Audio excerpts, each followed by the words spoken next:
I know I have my way of thinking, and sometimes I know it does not align with the way that she thinks. It seems like that's a common occurrence sometimes.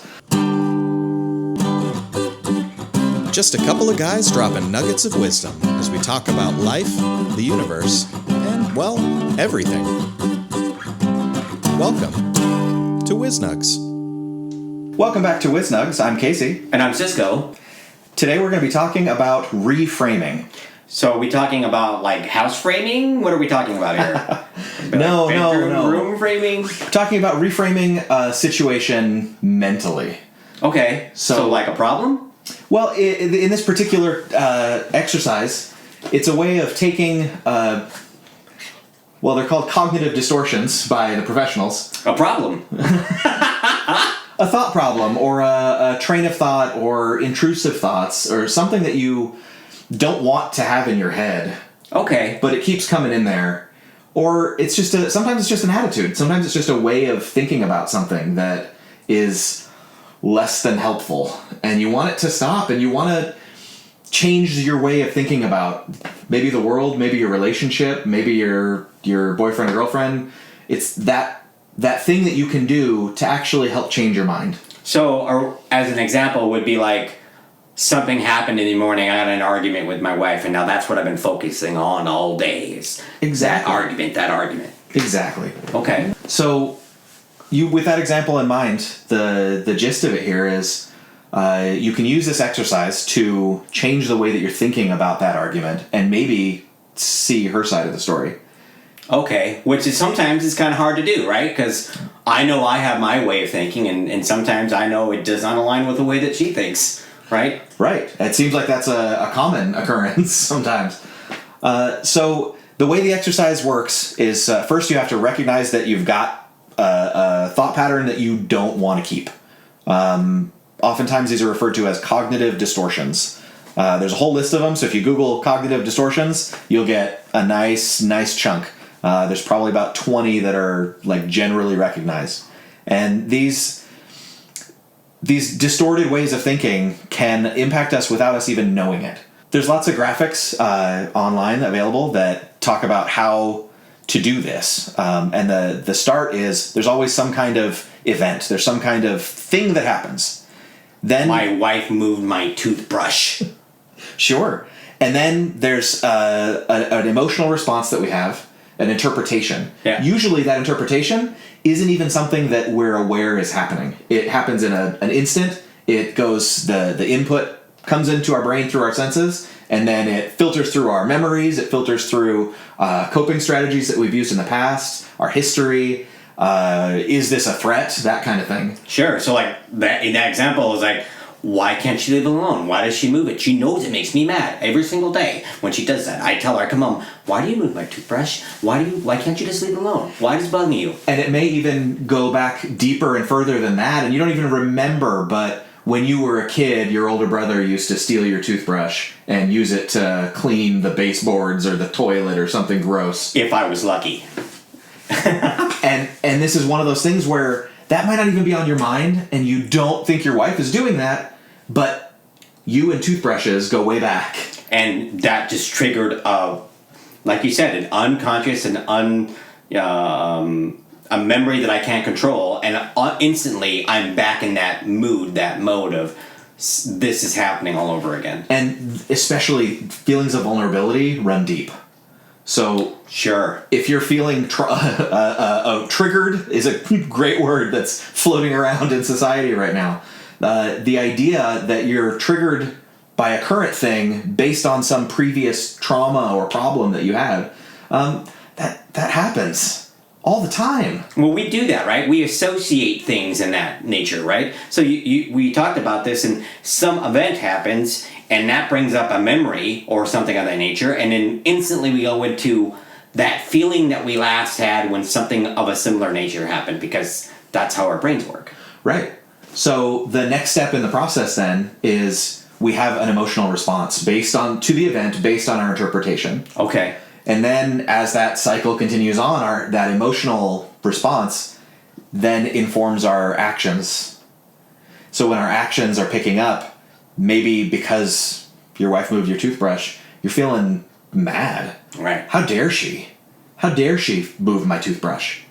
Not even thinking that, oh no, there's all this history about toothbrushes in my past that is informing my current situation.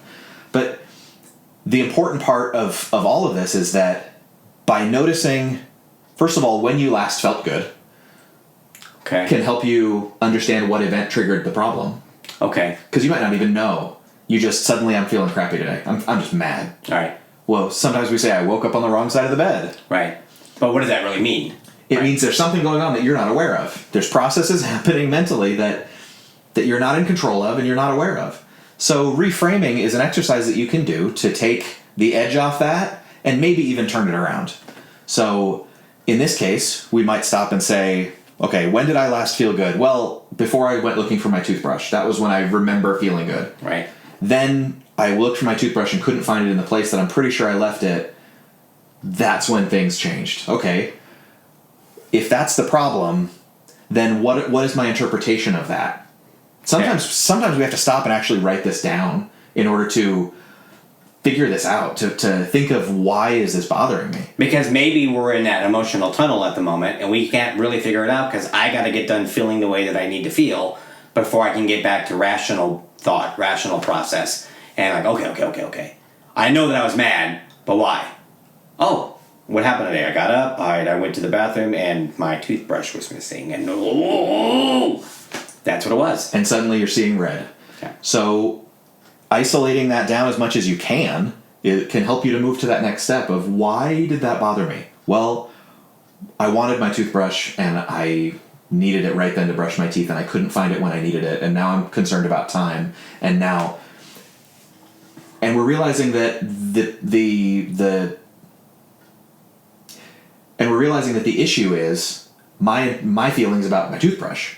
The issue isn't how dare she move my toothbrush. So that can help us to step back and say, okay, it's not her fault. This is my emotion. It's my problem. Right. I'm having an emotional response to this. And then we can go and talk about, maybe not yet talk about it, but to stop and say, is there another alternative here? My toothbrush is rechargeable. I have one of those fancy Colgate Hum is the Colgate Hum. Check it out. We're not sponsored. paid for it. Maybe my wife moved my toothbrush because it needed to be recharged and she was doing something nice for me. Yeah. My mind is already on, I know why she moved it. She likes to have things in a particular order. She doesn't want to have everything on the counter. I take up about 4 square inches of counter space. I don't know why it's so hard just to leave my space alone. But I see where you're coming from. I understand where you're coming from. So there could be a reason, right? It could be a valid, very good reason. And it wasn't just because she doesn't like stuff on the counter. And maybe... Well, and maybe it is she doesn't like stuff on the counter. But maybe we can give a little bit of consideration in that aspect too. Maybe for her, the counter is a big deal because of some past trauma that she has about counters, and so keeping the counter clean helps her to feel fresh and energized and calm and clear-headed. So when we think about the actions are like, okay, before I go down the path of ranting and raving and sending mean texts that could be, misinterpreted, how about I wait till she gets home, we have a conversation about it, I let her explain her side of the story, I try to understand from that point side, and maybe we come up with a compromise, like, why don't we install a new shelf that's on the side next to the medicine cabinet, where I can keep my stuff that's now not going to be on the counter, but it's still convenient for me to get to, and I don't have to worry about things being moved on me at the last minute. I absolutely advocate communication, especially in intimate relationships. Yeah. That matters, like a big deal. For the sake of reframing, it doesn't even have to get to that point. The communication with another person, this is all in our own head. So then what are we doing here? We can stop and say, I know that there's a potential for some other explanation.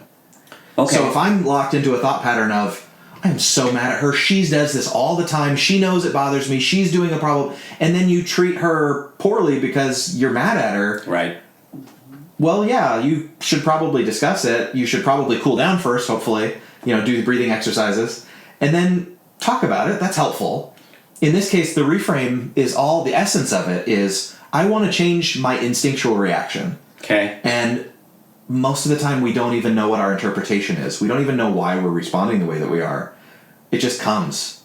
Or maybe we know exactly why, because how many videos are there of people complaining about cheating boyfriends or girlfriends? Right. And if you've been cheated on before, that can be a real strong trigger. So you see one tiny little behavior that's kind of like maybe suggesting maybe cheating. And we automatically apply that filter to the next person because that's an indicator.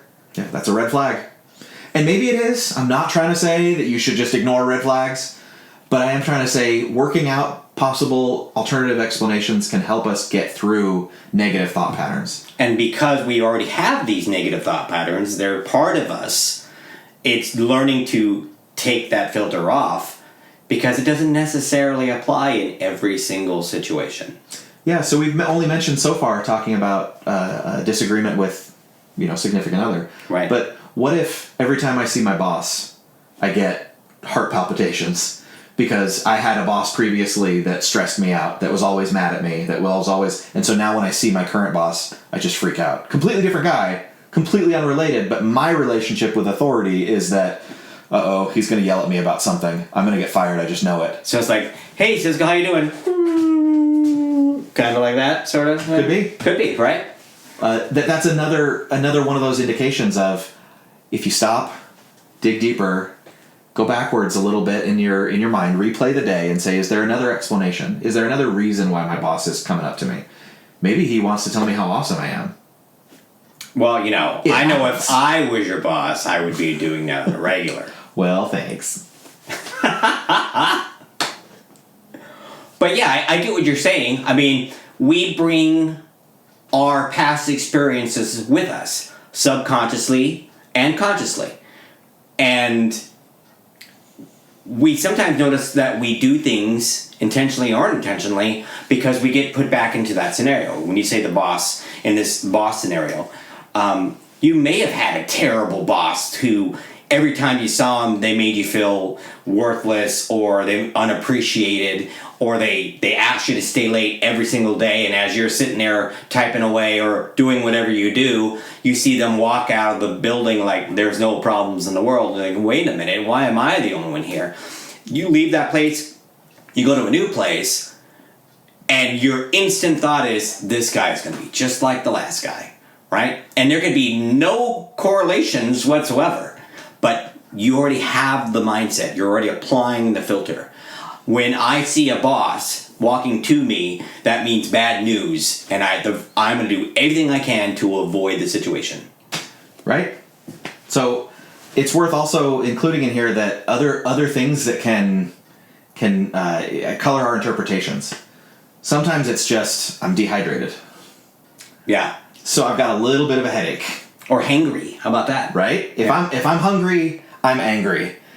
So commonplace, so normal that we squish them together and we call it hangry. Yeah, I think that's it's one of those words that have entered the lexicon, just like ginormous. Yeah. Thanks, Will Ferrell. So personal history, your current physical state, whether you're hungry or thirsty, can make make a difference. Also, your current mood. If it's rainy outside, and rainy days and Mondays always get you down, well, you can use that as ammunition to help you in your reframe about, okay, maybe this isn't about my situation at all. Maybe this is just about the weather. Yeah, and it just puts you in that mood, right? So what is some of then when we talk about reframing then what is the actual trick here in order to see things from a different perspective? Well, the best part is there's not really a trick. There's no technique or anything that's been suggested per se? It's mainly think of other explanations. Okay. Think of factual evidence that you can actually point to. Okay. So if you say, every time she moves my toothbrush, every time, or every time my boss walks over to me, there's a problem. It's because something's wrong. Well, you could start keeping a log of, okay, I'm going to challenge this. Is there a time I can think of where my toothbrush moved because I left it someplace and forgot about it? So it's not so much keeping a log to prove that I'm right, this is happening every time. More of like, there could be a possible other reason, and so let me write this down. And whether you're keeping a log to right now to get to some future state of being able to think through this differently, or just thinking back and saying, okay, is there another way this could have been handled? Another way that we could have gotten to the current state of things? Is besides well, she's mad at me.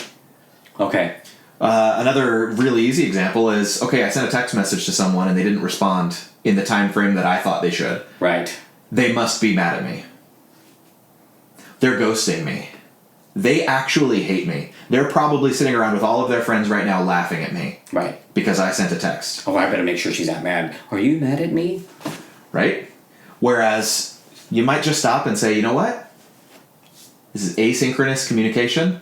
I'm going to send the message. It's out there. I'm going to wait. I'm just going to leave it. Yep, and wait, and be like, okay, an hour or two later, oh, sorry, I didn't see your message right away. I was in a meeting, or I was at work, or my boss was talking to me, or something of that nature, right? Or I was dealing with the kids. And any one of those things are things that you could reframe, use in a reframe is the reason she's not responding could be she's in a meeting, she's with the kids, she's, I was going through a tunnel. Sure. On a similar note, there's a couple days a week I have to be physically in the office, and I have a little bit of a trek to get to the office on those days. And sometimes I remember to text my wife when I get to work, and sometimes I don't. And when I don't, usually within 15 to 20 minutes of when I'm supposed to be at work, I get a text, "Are you okay?" Right? And I'm like, yeah, I'm fine. Sorry, I forgot. Right? Or, as soon as I got into the office, I had to hop into a meeting.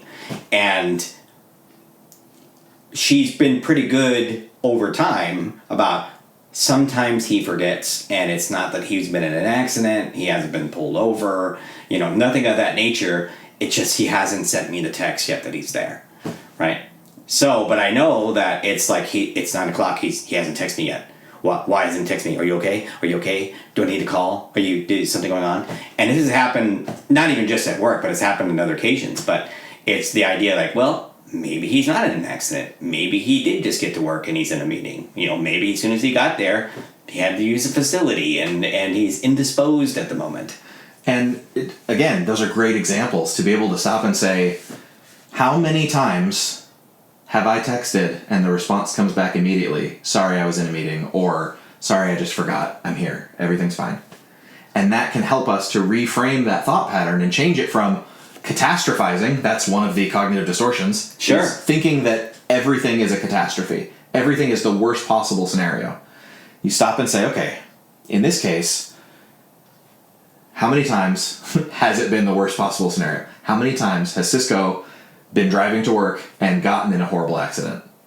Or even a fender bender? Yeah, next to none. 0 right? times. Yep.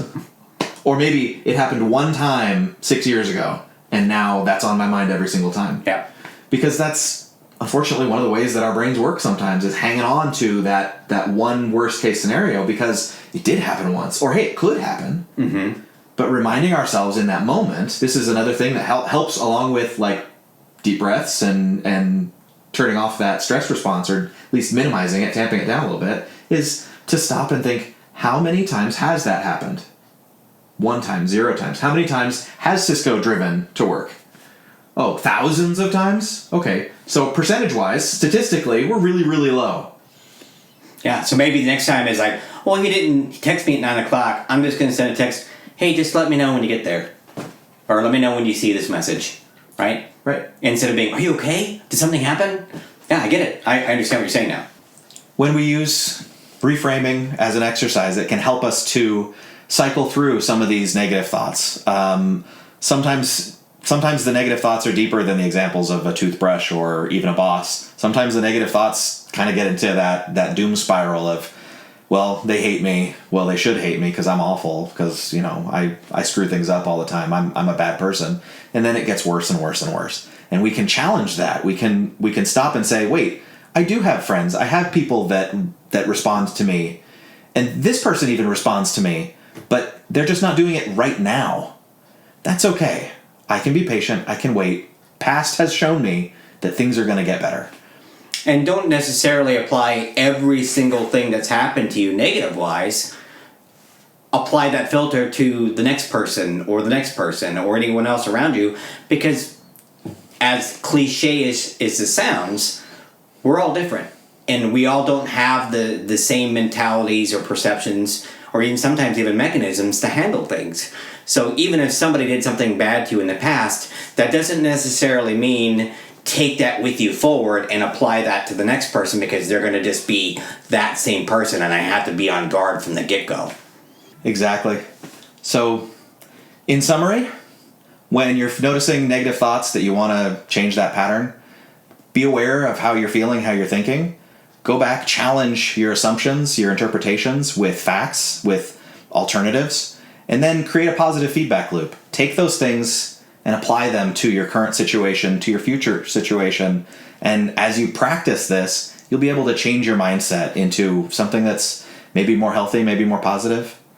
Yeah, and hopefully, with time and practice, we get in the habit of changing our instant response into something that's a little bit more thoughtful and meaningful, and applying it accordingly, so that we don't necessarily have to have undue stress and anger in our lives.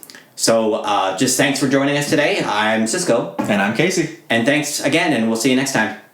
Thanks for joining us today on WizNugs. If you liked what you heard, spread the word. For more information, head over to mywiznugs.com.